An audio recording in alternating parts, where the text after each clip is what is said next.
Look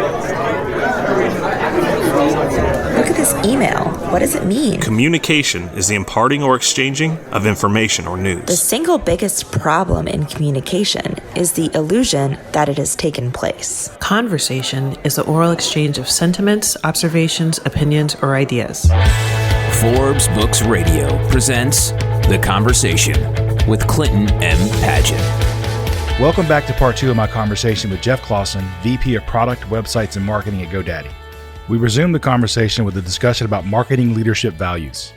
I read the following quote we shared last year in a Martech series interview. Quote, "As a leader, your team is your customer. Be obsessed with how you can help them succeed," end quote. Can you give an example of how you've seen this done well?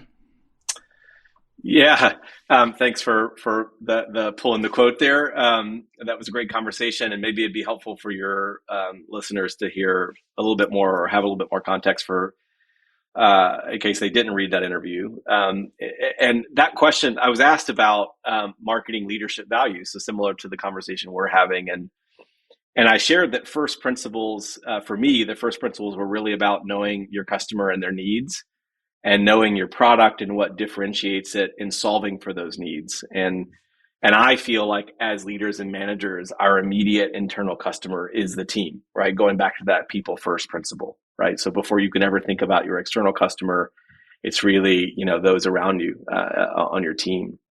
And, years ago, when I first started managing people, I read the book, First Break All the Rules. I don't know if you're familiar with that. No.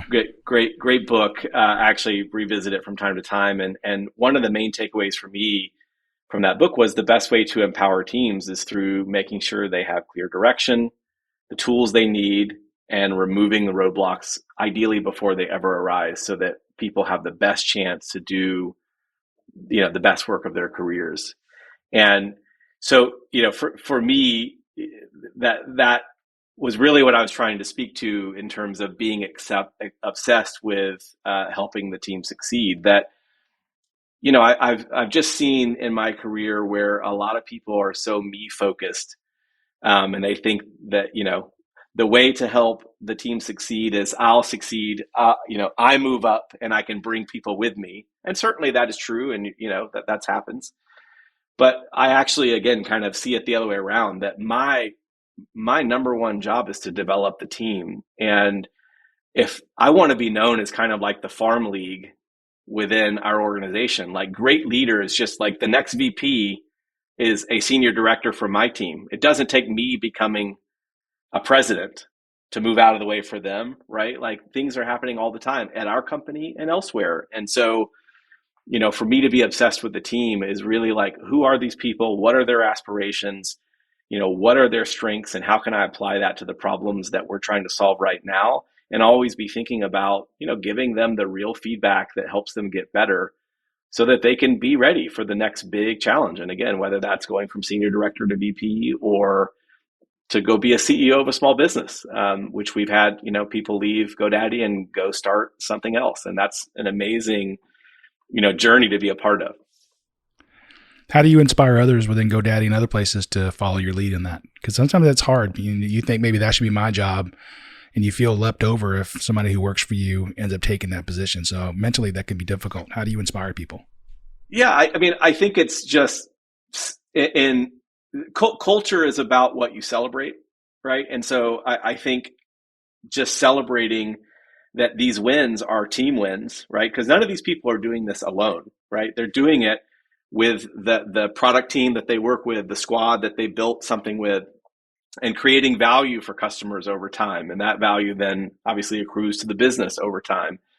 And so I think celebrating that we're doing this amazing thing together, right, in service of customers. And for certain people who are really engaged and building their tool set and having, scaling their impact, that's the job of leaders, is to enable that, to make that happen. And all goodness happens after that. I also think that it's just reminding people that it's not a zero-sum game. Our CEO, Aman Bhutani, talks a lot about, an abundance mindset, right? And I know it's a little bit hard to think about right now because we're in one of those contraction moments in macroeconomic conditions and in the market. But I think nonetheless, it serves you well to not think of life or career as zero sum, but instead that, when you help someone grow, when you help them succeed, the whole pie can get bigger, right? Like when we make amazing things happen for customers, our business grows. And that means there's more opportunity, there's more director roles, there's more principal PM roles, there's more, right? All of that can affect you, even if you thought you were the next VP and you didn't get that job. So I guess it's just a lot of meditation, a lot of conversation, and celebration of those small things, which I think show people that it's more than just words, that you really do believe my job is to help this team, like to raise that team up, right? And to help these people succeed. And I think it also, you can tell when people genuinely care about you as a human. Mm-hmm. We've all had those manager relationships, and I don't try to be everybody's best friend or, portray that we're going to be out, after hours. And like, it's not that. It's just that I do care about them as humans and as professionals, and I want to understand where they're trying to go. And I want to be a part of helping them get there because, who knows how long we're going to be working together, right? Like it could be a year, it could be a decade. You never know. And so you just got to make the most of it. No, I totally agree. I think it was a good example here in Atlanta where I live. The manager of the Atlanta Braves was in the farm leagues for 40 plus years before and he developed a lot of coaches that went on to coach and a lot of players went on to play. And then eventually 4 or 5 years ago, he got a shot and World Series later, and he's entrenched, right? But he wasn't trying to short other people to get himself ahead. He was definitely other people first, and it just kind of pulled him along with him. Well, and if it wasn't already true, it certainly is now. That it's a very small world, right? In the technology world, in the startup world, the small business world, like we're all tribes, and technology makes those tribes very, very tight. And so I think it does behoove us all to remember that, like, it matters how you treat people, and when people understand and really can feel when you're on their side, and when you're championing them, not because you have some vested interest, right? Only when it's good for me. Right. I used to work with a guy who had this, it sounded like a funny saying, but it was kind of disturbing. I'm with you, win or tie, he would say. Wow, that's good. And, I think that was true. But I don't know how helpful that is. Like I kind of want to be with you win or lose. Like I want to be with you because I'm invested in you. Right. And it's not just about that it can be good for me. That's good. I like that. So in your long career here in the tech industry, how have you witnessed the evolution of the digital landscape impacting the way we communicate, both with the clients, your customers, team members, et cetera? Yeah, it's such a great question. And one, I think we could spend a whole hour sure. just talking about, right? Which is probably true of all the questions, really. In terms of the evolution of the digital landscape, to me, this podcast, the platform we're on right now is a great example. I mean, the widespread proliferation of live video meeting has transformed our professional life and the way we collaborate. I'm chatting with you virtually in what feels like a very personal setting. You're in Atlanta. I'm on the west side of Los Angeles, and for a long time that was technology that was really the domain of a very small set of companies, mostly technology or Fortune 100 companies that invested in the capability to have video conferencing. Right. And now it's ubiquitous. Ubiquitous. Yeah, it's everywhere. And what that means for inclusion and diversity of talent and of experience that you can bring into companies of all size is, I think, revolutionary. And I think in much the same way for small business owners, unified messaging platforms have transformed their ability to connect with even more customers across modes like voice and video and text, and channels like Messenger and WhatsApp and website. And at GoDaddy last year, we purchased a company called Reamaze, and this was a deal that I was directly involved in, and now that team is part of my team. And Remaze was a market leader in customer engagement for small businesses, and it now powers our conversations product, which allows our customers to connect with their customers. And it's a real force multiplier, because you can be a solopreneur, a one-man band, and through the unified inbox and AI and bot support, you can service hundreds and thousands of customers with AI answering a bunch of the routine questions that you've answered, the what are your hours or what's your return policy a bajillion times, and there's zero value in you answering that question again, right? Right. And a bot can answer that question with the same personality instantly while you're surfing, right? So you could still go keep your sanity and get a morning surf in. Meanwhile, the bot is answering questions for you. And that helps you stay focused either on surfing when you need to, or running your business, and really engaging in those conversations that are of higher value, that really require you to engage and answer more specific questions that are maybe beyond, at this point, what a bot might be able to answer.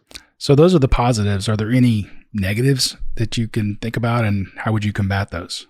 Well, of course, with the good always comes the bad, and human nature, you give people an inch, they take a mile. And I think one of them could be, one of the negatives could be an over-reliance on these things, right? I think Zoom is great as an example, or, video platform of choice. But sometimes it's best, or a perfectly acceptable alternative, to just pick up the phone. I was joking with a colleague the other day. I was one of those days where California sunspots or whatever, I was having like terrible Wi-Fi. And this colleague happened to be kind of more of a contemporary of mine, so a little older, plenty of professional experience, not on video. And I said, "Hey, I'm just going to call you." And then, so we got on the phone, and I was like, "Isn't it so funny that it took like a few minutes of me like comforting around with the Wi-Fi, trying to make that work desperately because we wanted the video thing. We did. There was no screen sharing. We're just talking to each other, but Gotcha. we're so accustomed to that. So we're laughing like, yeah, we used to run the world or our little domains only on the phone, Yeah. right? Like that was it. And so I think one negative is the over reliance on these things, and for our customers. I think one of the challenges that we work really hard to combat is making these tools extremely simple to use. Again, so we give business owners time back to run their business, to go flip the pizzas, to cut the hair, to fix the plumbing issues, and when we haven't lived up to that promise, right, of making it seamless and intuitive, and they do have a problem, that we do have a team of over 3,000 guides who are a phone call away and are excited to partner and help customers succeed. And so, yes, we built these amazing SaaS platforms and they work, most of the time for most of our customers, but sometimes you need a little bit more help, and picking up the phone is okay. Testify, because you're preaching to the choir, man. Because I've always been amazed by the people who want to send an email rather than just walk across the hallway and ask the question and get the immediate feedback answer. But as said, we'll exchange 15 emails because it's confusing to the person receiving it. It's like, man, that could all be solved in 1 2-minute phone call. Yeah, I remember reading a paper. This is 20 years ago, so forgive me because I won't be able to source it. But there was a study done on the impact on communication behavior when as a function of proximity. So they were looking at a company when you were emailing or talking on the phone, but you regularly saw that person, your coworker, like they were on the same floor in the same area, and the nature of that communication versus when that coworker, even if they were just on the next floor above you, but which means you see them less often physically, you have less likelihood of running into them, that all of a sudden, just that, you have the same mission, same goals, like all the rest is the same, that all of a sudden they become other, because you're not looking at them, you're not, you don't have that experience. And going back to that your last question and the power of Zoom or video conferencing is really what happens when you have that interaction, and you can see you're a real person, and I can see how you're reacting, and you have online trolls and all that stuff that's happening. And I think a lot of that is because it feels like there's no consequence. They're hidden. Yeah. And so, but I choose to try to focus on the positive of that, which is the deeper connections we can have, the more real those connections are, the more that can come out of them, the more we can do. So, yeah. So I know one of the things I read, I think it was in a New York Times article, you made the quote, "Lean manufacturing and management informs my thinking every day, removing waste from processes and making everything more efficient." So how is that approach, productivity, shaped your influence at GoDaddy? Yeah. You may not think it, but when I got to Birdwell Beach Britches, which is a apparel company, manufacturing and online business, we actually were sewing the product, right? And so I went from technology, like software development, agile and lean, right? In the context of software development, all of a sudden I was staring at a production line of trying to make shorts, and more shorts with the same amount of people, but maintain quality, And so I revisited, years before, I had read The Toyota Way, and I had started understanding the power of lean manufacturing and Kaizen. And so I like revisited that, and I was really, as a new CEO and someone that was really trying to empower my team and be a servant leader, I spent a lot of time kind of absorbed in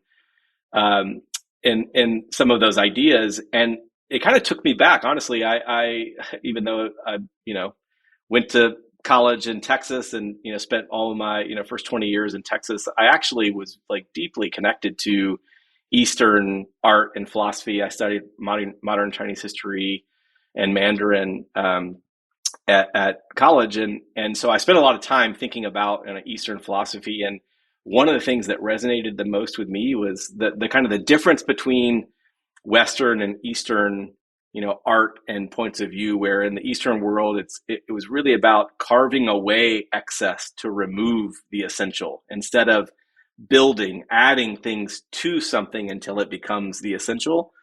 That there's this notion that, you start with a block of wood and then you carve away and end up with this piece of art. And so I just really kind of fell in love with the idea. I started seeing everything, like each of us as a block, our team as a block, the status quo as a block. And we have the opportunity to keep carving away from it until you're left with everything you need and nothing you don't, which, of course, is a chasing after the wind. It will never happen. And it's a life's work. But it really served me to kind of have that mentality that my job is to get rid of I was down on the production floor at Birdwell, and there are examples of this at GoDaddy as well, although not in the physical space.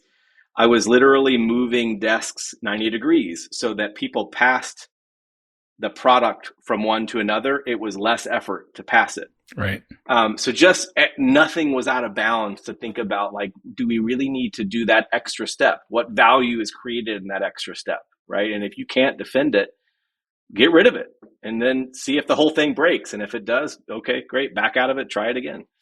At GoDaddy, for us, we have this commitment to experimentation and the scientific method. And I think that's part and parcel of that, that lean manufacturing, where you have a baseline, you understand, where you started, and you're constantly evaluating, are there better ways? There's challenging the status quo with, well, what if we did this?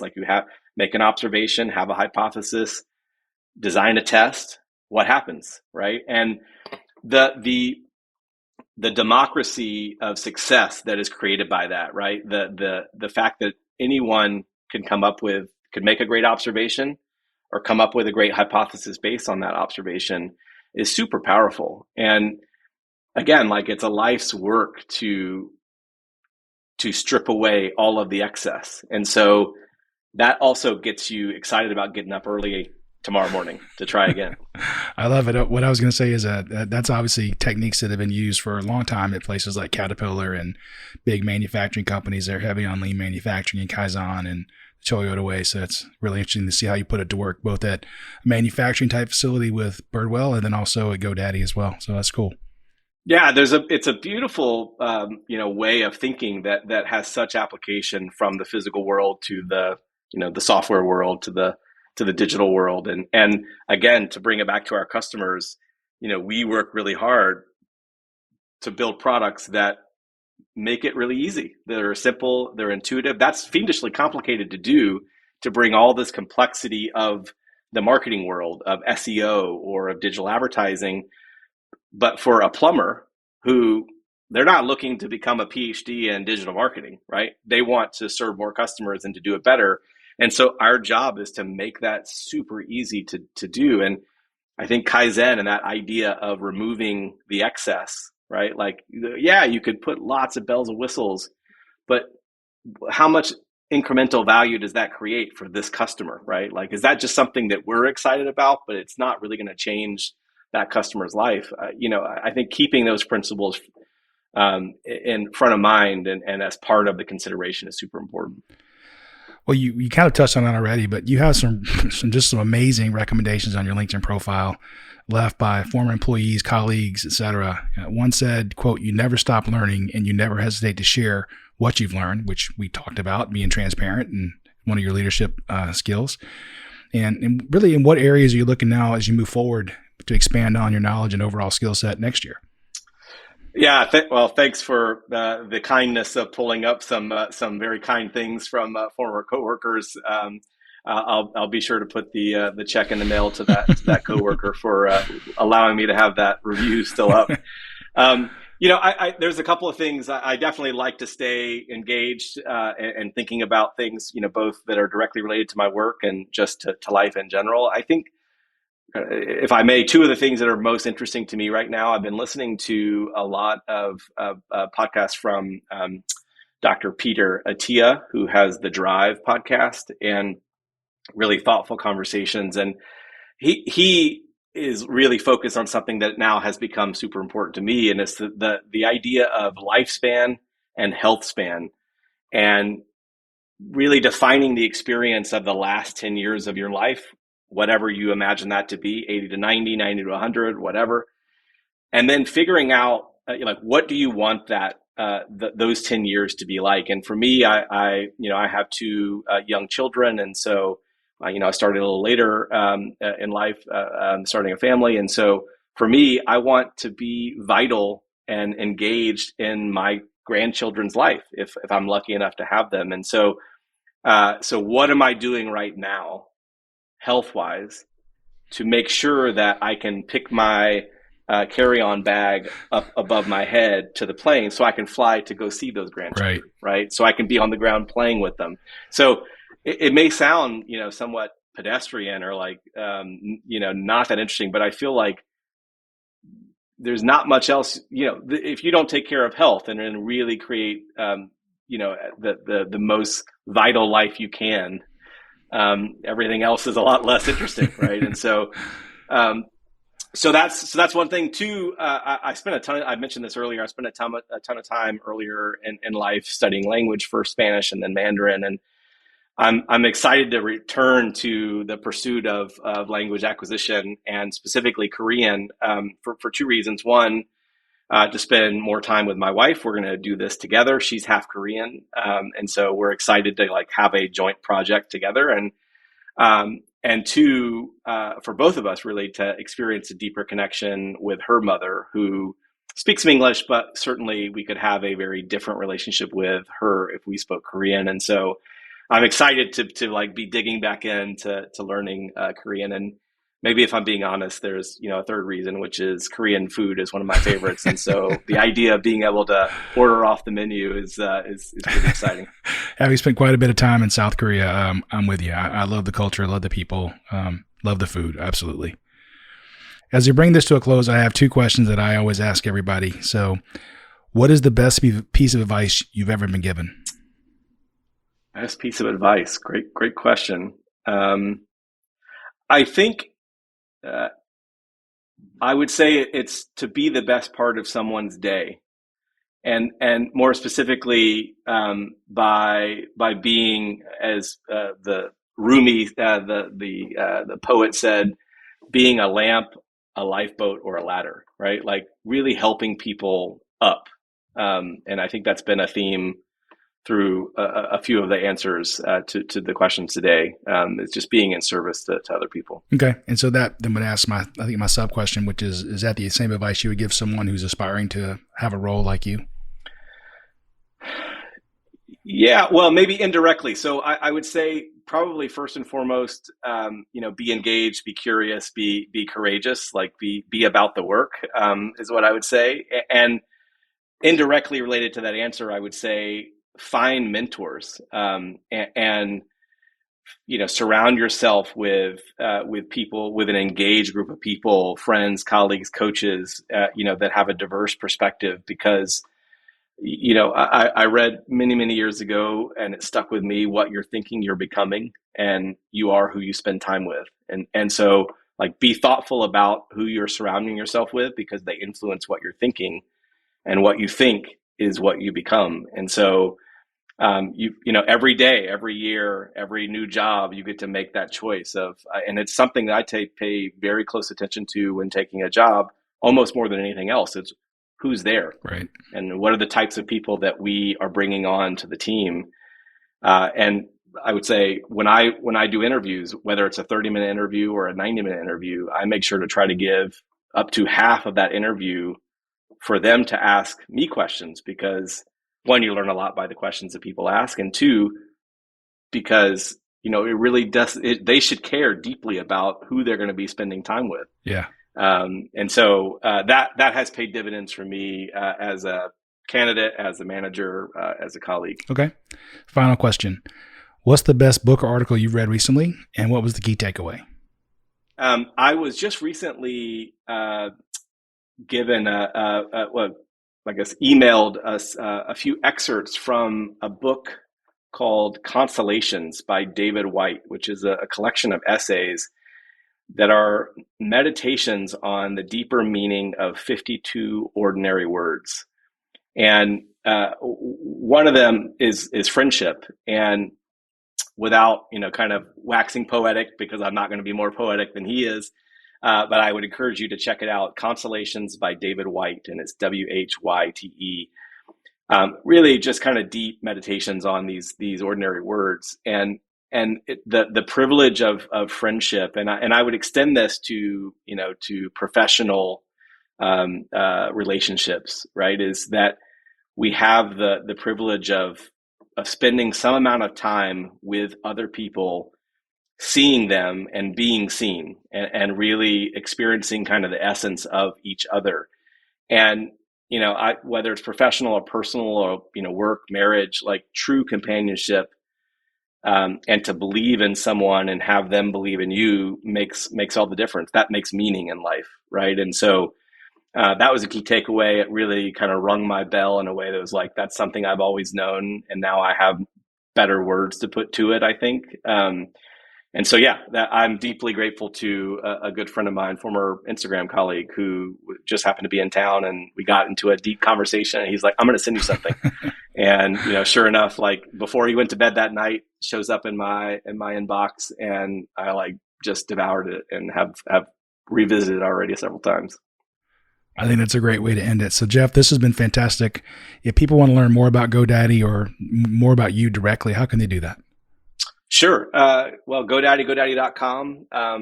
Encourage you to take a look. We have an amazing array of products that are all in service of small business owners, from domains to websites and marketing products, which I'm directly involved with, to GoDaddy payments and commerce platforms, helping more customers, more of our customers, connect with more of their customers and transact.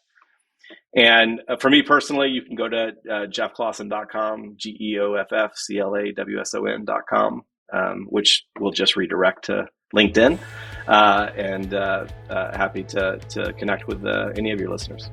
This is great. Thanks so much for the conversation, Geoff. Thank you, Clint. Thanks for listening to The Conversation. To find out more about Clint, go to clintonmpaget.com and pick up Clint's book, How Teams Triumph, Managing by Commitment, at Amazon. The Conversation with Clinton M. Paget is a production of Forbes Books.